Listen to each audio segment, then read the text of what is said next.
Ali vs. Shavers was more than just a fight, it was a test of courage, endurance, and willpower. Ali proved that even when his speed and reflexes were fading, his heart was unbreakable. And Shavers proved that raw power can shake even the greatest to his core. Today, boxing historians remember this night not just as a title defense, but as a defining moment in heavyweight history. It was the fight where Ali showed that greatness isn't just about skill, it's about survival, bravery, and refusing to give up. That is why Muhammad Ali remains, to this day, the greatest of all time. Ali admitted after the fight, "Ernie hit me so hard, he shook my ancestors in Africa." It was both a compliment and a warning. Shavers might not have won, but he gave Ali one of the toughest fights of his entire career. The victory came at a price. Just months later, Ali would lose his title to Leon Spinks in a shocking upset. Though he regained it in the rematch, it was clear, Ali's prime was gone. For Ernie Shavers, the fight earned him respect worldwide. He would later challenge Larry Holmes for the heavyweight crown in another classic war, but he never became champion. Still, his reputation as the hardest puncher ever lived on. The final round began with Ali barely hanging on. He was clinching, holding, desperately trying to survive. Shavers threw right hand after right hand, his punches like thunderbolts. Ali was in trouble. The Garden crowd was on its feet. It looked like the upset of the decade was about to happen. And then, out of nowhere, Ali rallied. He unleashed combinations, firing his left, snapping Ernie's head back. The crowd erupted. Ali, exhausted, somehow found the strength to finish strong. When the final bell rang, both men could barely stand. It went to the judges. The scores, 9-6, 9-6, and 9-5. Unanimous decision, Muhammad Ali retained his title. By round 10, Ali's legs were slowing. He leaned on the ropes, covering up, absorbing punches, and trying to conserve energy. Shavers, smelling blood, pressed harder. Round 11, Ali found a second wind, firing crisp jabs, even stunning Ernie with counters. But Shavers refused to break. By round 13, it was Ernie who was in control.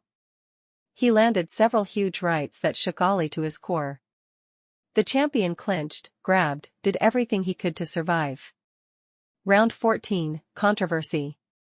Shavers knocked Ali off balance with a right hand. Many thought it was a knockdown, but the referee ruled it a slip. Now it all came down to the 15th round. The bell rang. Round 1, Ali came out sharp, flicking his jab, moving on his toes, showing flashes of his old brilliance. But in round 2, boom. Ernie's right hand detonated on Ali's head. The champion was stunned. The crowd gasped. Ali survived, but the warning was clear, Shavers' power was real. Round after round, the fight turned into a battle of styles, Ali trying to outbox, jab, and tie Shavers up. Ernie stalking, waiting for that one perfect right. By the middle rounds, Ali was ahead on points, but Ernie was landing bombs, shots that made Ali's head snap back, punches that would have knocked out almost anyone else. Leading into their clash, Ali was preparing for his 10th title defense. But in training camp, disaster struck. He injured his right hand while pounding the heavy bag. The injury wasn't severe enough to cancel, but it weakened him. He had to wrap his hand with extra tape. Meanwhile, Ernie Shavers came into the fight with confidence. He told the press he would eat Ali alive. Ali, of course, fired back with his usual poetry and trash talk, mocking Ernie, clowning around, promising to embarrass him. But deep down, Ali knew this wasn't going to be easy. On September 29, 1977, Madison Square Garden, the stage was set. The greatest versus the hardest puncher.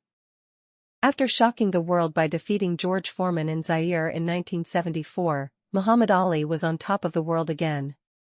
He was older, slower, not the same dancing master of the 60s, but still, he remained heavyweight champion. Over the next 3 years, Ali defended his title multiple times, against Joe Frazier in the Thrilla in Manila, against Ken Norton, and a string of other contenders. But each fight took something from him. The Ali of 1977 was not the same man who danced circles around Sonny Liston in 1964. His feet were slower. His reflexes dulled, but his heart, charisma, and fighting spirit kept him at the top. By 1977, the boxing world was asking, how much longer can Ali survive? Who is the strongest man in boxing history? Not the most famous, not the most decorated, but the one whose punches carried raw, bone-shattering power? For many boxing experts, the answer was simple: Ernie Shavers. Even Muhammad Ali himself once admitted, "Ernie hit me so hard, he shook my ancestors in Africa." And that says a lot, because Ali had faced Sonny Liston, George Foreman, Joe Frazier, Ken Norton, yet he pointed to Ernie Shavers as the hardest puncher of them all. Tonight, we revisit one of the most brutal and unforgettable wars in boxing history, a fight that tested Ali's chin, his willpower, and his greatness. This is the story of Ali vs. Ernie Shavers, 1977, the night Ali nearly lost everything, yet proved once more why he was called the greatest.